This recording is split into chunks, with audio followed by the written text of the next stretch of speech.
Laura sends a question and she says, stepping into greatness is mind-blowing. How can one manifest a mentor who will take you under their wing and care about you enough to help you, not just by believing in you, so that you can then believe in yourself, but also befriend you like Bob Proctor did for you? Is it conviction, grit, visualize with full faith? You know, it's so interesting, Laura, because one thing I reflected on, I talked to Bob about it. Wasn't that he opened the door. He said what made it work was your own belief in you. He goes, I've opened the door for a lot of people. A lot of people didn't step through it. But what was the precursor to that was it's not really how you do it, it's who you have to become mentally.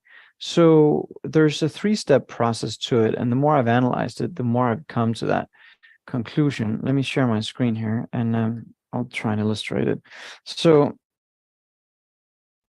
there's a 3-step process and it's pretty simple, but it's not easy. And when you use the word grit, grit implies that there's a lot of work in it. And it isn't. It is truly effortless. It was effortless the way I met Bob. I let the universe help me to that physical manifestation. But we have to understand it's a dance between spirit and form with and through us. So there's a 3-step process: be, do, and have. And the preamble to the having part, or the meeting part, or whatever it is part on the physical, is of course certain things that has to be done, but the most important part is the being part. And that's the part that's so easily overlooked in any context, especially when it comes to manifesting something so concrete and something of that magnitude in a person's life. But the truth is, it's not big or small. It just is. It's the way we look at it that makes it what it is. So you have to become mentally the person who's already there. And that doesn't mean thinking of the goal. It means literally living from it. And one of the things I told myself was that I was so happy and grateful now that I am working with the best in the world in personal development. I didn't put a name on the person purposely, because I knew by doing that, I would pigeonhole the process. And that's what we do as human beings. We put a person on there. It has to be happening this way, that way. That person has to say this and this. Like we're micromanaging the entire process. And there's an intelligence that is so much more effective than our intellect. And this is the interesting part. When you say the best in personal development, in my part, for me, it could have been Tony Robbins. Most people think of him as, he certainly did most for the industry. No question about it. Is he the best? I don't know. I just used the word best in personal development, the best in the world in personal development. So in retrospect, when I look back, I did not resonate with any of the other ones out there. Their material was just shallow to me and just a lot of fluff and hype and rah, rah, rah. Not a whole lot of education and not a whole lot of introspection and deep understanding. And Bob, at the time, was the only person I could then think of in the world that had that. So I didn't say, I'm going to work with Bob Proctor and it has to happen that way. I said, I'm working with the best in the world in personal development. And I created imagery every morning on my morning walk. There was one morning I so lived into that image of working with the best in the world in personal development. I took a standing ovation in the middle of the little thing there, and there were people coming out of the West Gate, like going home, I guess, from a party, looking at me weird. But I didn't register it. It just felt so good. And I saw that image of standing on a huge stage with a big audience, and I saw all of that, and yet I came back to an eviction notice on my door. But I recognized it as a fact, but not as my truth. And I think there is a big lesson. Separate fact and truth. Fact is, it is a certain way. Truth is, you have the capacity to create a mental image of what it is that we want. So we have to be that person first from a mental standpoint. We literally have to adopt the persona of the person who's there. It's the actor's technique. That's why Maxwell Maltz and psychocybernetics is a good piece for you to study, because a good actor and a good friend of mine, he's a producer in Hollywood, and He says some good actors, the great actors, sometimes it's hard for them to step back out of the role. They become the role. They weren't just playing the role. They took the script, in your case, your self-image. They internalized it. They repeated it so many times that they internalized the script. So it transcended memory to a point where they became the script. They literally lived it. And that's what I did that's what I realized I did in hindsight when I look back on that process.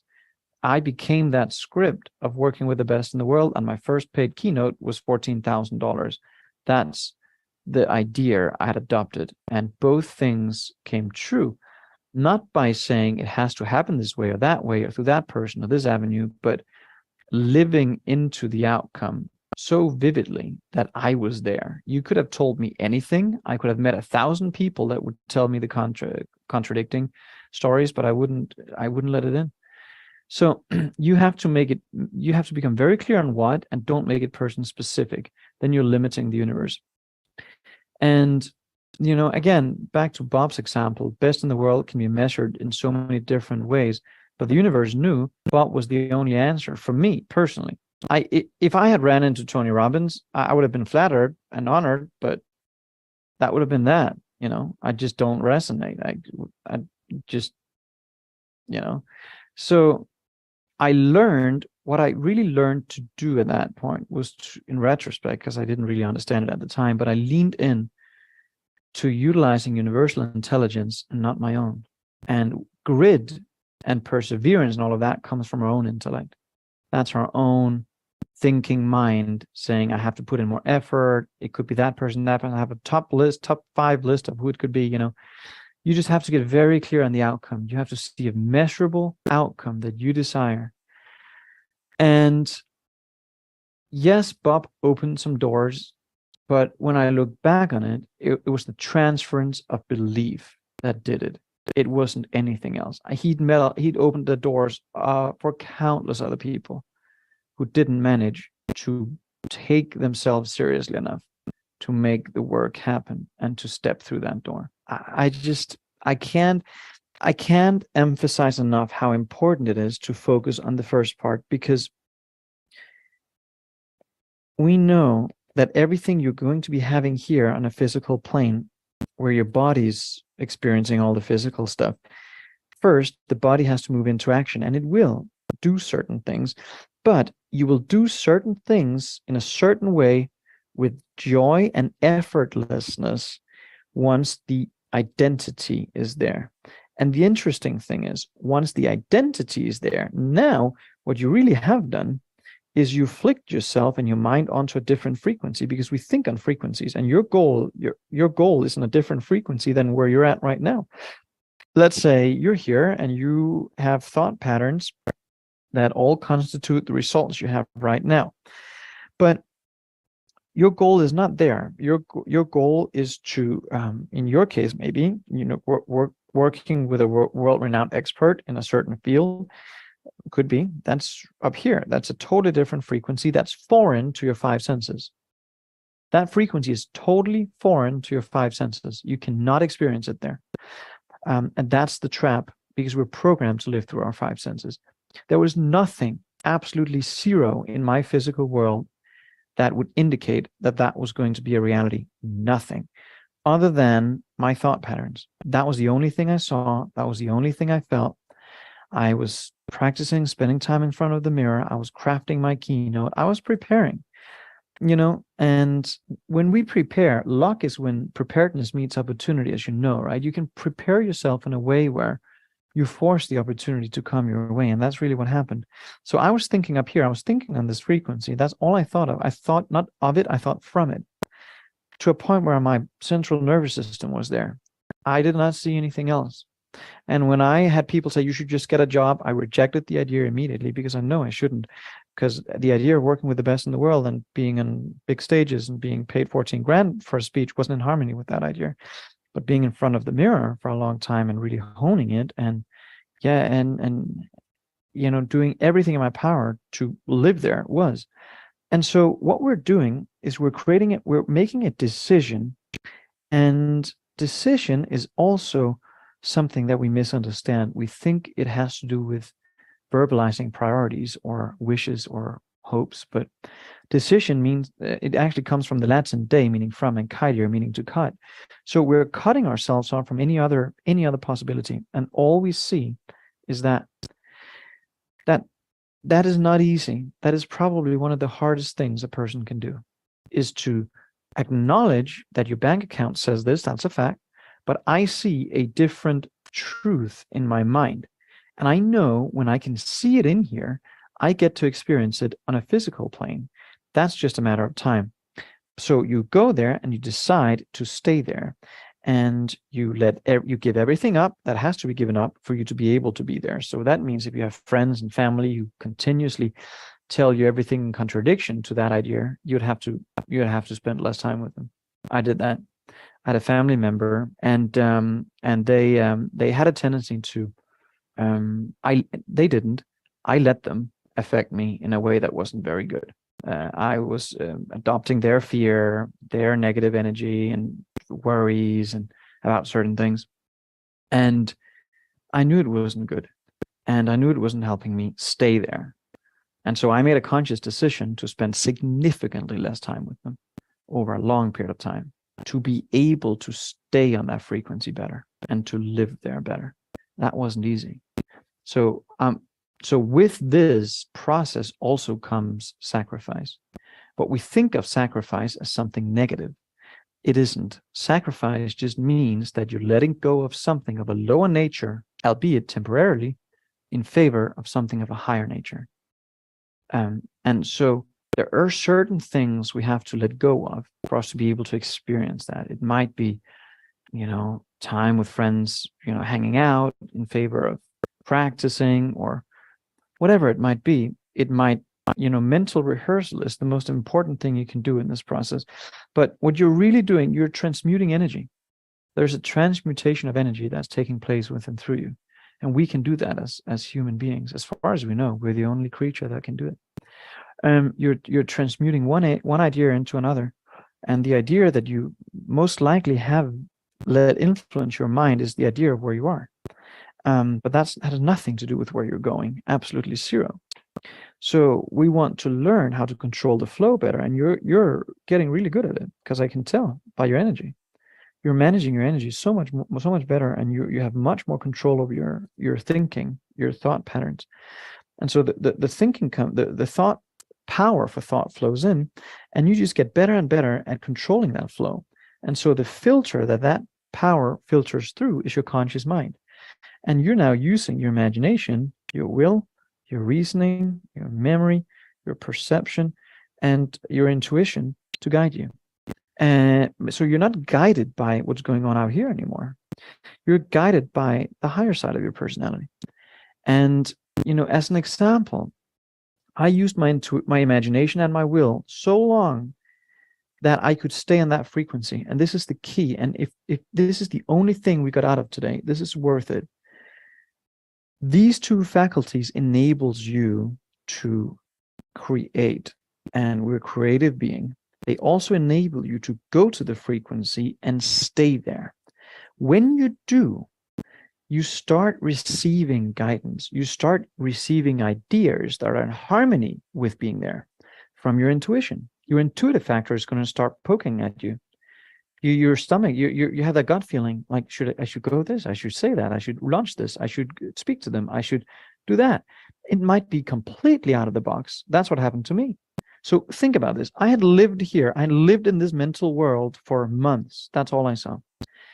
December 31st, Alejandro needs to go to work. In fact, he didn't have to go to work. He said, I'm going to go to work. We're going to be busy. And that was very unfamiliar, because he did not like his work. It was strange to hear him say that. In that moment, my intuition kicked in. Pick him up an hour early. They did not make any sense at all. But here now is the universe guiding me. God, the universe, put any label on it you want based on your religious or spiritual, beliefs, guiding me to make a decision that's in harmony with that frequency. That's how everything's. That's how all quantum leaps and breakthroughs are created. And like Price Pritchett would say, the absence of evidence is not the evidence of absence. Because we can't see progress on a daily basis does not mean things aren't happening. There's a lot of things happening in the unseen realm that we cannot experience with our eyes. We're so limited in our view. So we're really working with a world now that is foreign, completely foreign to our five senses. To people around us, they would seem like cuckoo. They would think you've gone mad. They would put you in a box and label you and think, well, what's going on? You're like, who do you think you've become? And that's fine. They have all the right to judge if that's what they choose to do, but you cannot let yourself affect by it. You just cannot. And and there's a way to negate it. Lovely folks, partners, friends, I don't expect you to understand me. How could you? You have not been part of the process. But I expect you to respect me. And this is where the line goes. And that's a very important part of this. You have to set boundaries. If you have to become so intentional about creating what you want in quantum leaps, you have to get very intentional. Ignore distractions and become very intentional.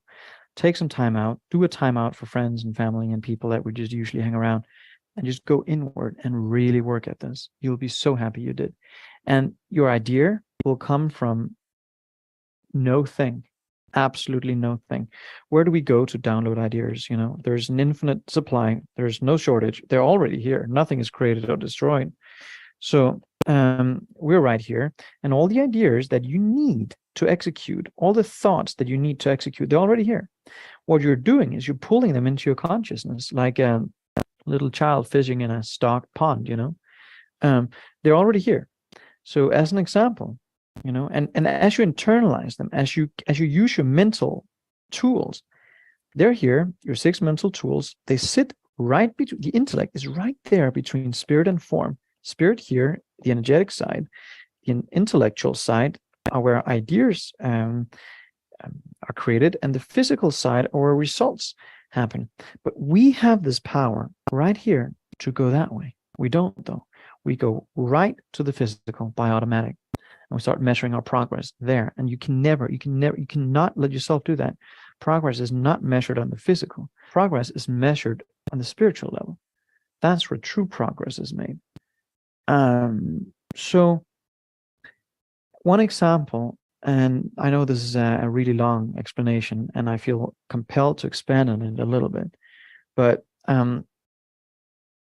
one example of this too, I can name many, but Bob coming into my life was just one of them. And there's a host of them that have been so specific where people say the odds of that happening would be 1 in a million.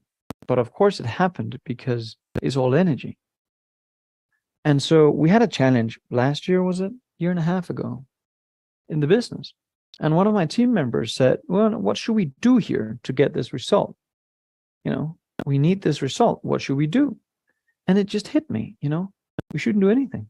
Actually, shouldn't do anything at all. We just need to be more. We just need to think more expansively. So the whole team, I assigned them that task for a full day. That's all they had to do. Be in harmony with the outcome that we wanted. That's it. And I took it upon myself to spend the same day just with that picture in a very relaxed state. And from that picture, all these ideas started popping into my mind. And it was so effortless now. It was so easy. It was so simple. It was out of the box, completely out of the box. But we executed on them. And in 30 days, we doubled our revenue by 100%. And it wasn't hard. It wasn't complicated. It wasn't grit or determination. Not at all. It was just one idea. That was it. It was a download of one idea, but I couldn't have downloaded it if my mind wasn't focused. So regardless of what it is, if it's, a mentor but don't micromanage. Don't say, I'm going to attract some person that can take me under the wing so that I can do this. Try not to go that deep into the how. Just focus on the outcome. What is it that mentor is going to help you do? What is it that they will help you see in you that you currently don't see in you? Because you have it too. It's already there. They just can help you see from a different awareness level. That's really what a good mentor can do. They don't tell you what to do. They bring the best out of you. I wish there was an easy button, but you're dealing with a pretty big power. You're dealing with law, and law, spirit, always manifests perfectly. Always for expansion and full expression. It always manifests perfectly with and through us. It doesn't happen on it. It's with and through us. You become the instrument that just carries out that idea. And the law is perfect. There's absolute perfection. There's no mistakes. There's no hiccups. We get exactly what we pray for. If we just knew what prayer meant. Prayer is the transmutation of spirit. Prayer is the transmutation of energy between spirit and form with and through us. That's really what it is. But we pray and we think some entity outside of us is going to help us, But prayer is that whole state, is the whole brain state where the right and left hemisphere of the brain are completely connected, and we're rooted emotionally in an outcome. God, spirit, the universe now will talk through us. We will receive ideas. Think about the light bulb. Edison made a decision. He was going to light up the world through an electronic instrument. He made a decision. Day from kaidya, meaning to cut away anything else. Went into a dark room, the journal, and a candlelight. That's it. And he just looked into that, and he called it his land of opportunity. That's where he downloaded the idea for the incandescent light. Yeah, and it took 10,000 go-arounds on the physical plane, but he got it, I think some of the world's greatest leaders, I think their unconscious confidence in some ways, or people that really make great things happen, I don't think they can articulate on what they have done. But there are a lot of examples of it, and that's how everything is done. So that's what I did in India too with our next goal. It came that way. I just connected with it. I latched onto it. I feel it in every cell of my being. And I know it's just a matter of time before it manifests. I'm in no rush. I'm in no hurry. I have perfect confidence in the universe's ability to deliver. I've seen people go from being, I don't like to even use the word because we give more energy to what we don't want, but diagnosed with ADHD and things like that, to having so little control over their mind to a point where they couldn't even look you straight in the eye. They were like all over the place, to being so focused and so calm that they manifested, their dream partner and their business and everything else in such a short amount of time. So I've just seen some really extreme cases. And so I know it works. I don't doubt whether or not it works. I've seen it work so many times now in my own life as well. And that's the process. And it's simple. It's not easy to follow.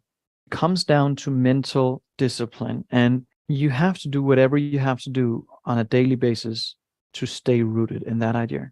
You just cannot afford to let yourself be swayed by ideas and agendas and people that just don't know they don't know. They're beautiful souls, probably. But if they are transferring ideas to your mind that aren't serving you, you have to get really good at rejecting them. Really, really good. Like extremely good. And you have to create a space for it. You have to create the space for it. And that is probably the hardest part. You can sacrifice your way to success, and it sounds so stupid, sacrifice my way to success. It's not this martyr thing, where you have to.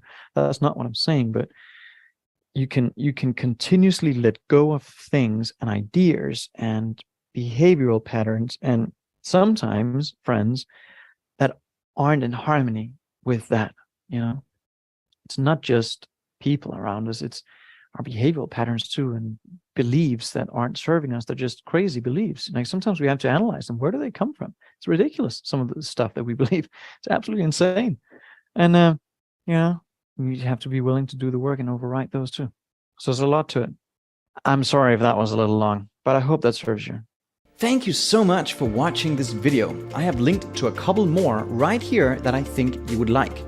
Now, until next time, it's not who you are that holds you back, it's all the illusions of who you think you're not. This is Anders Hansen. Thank you.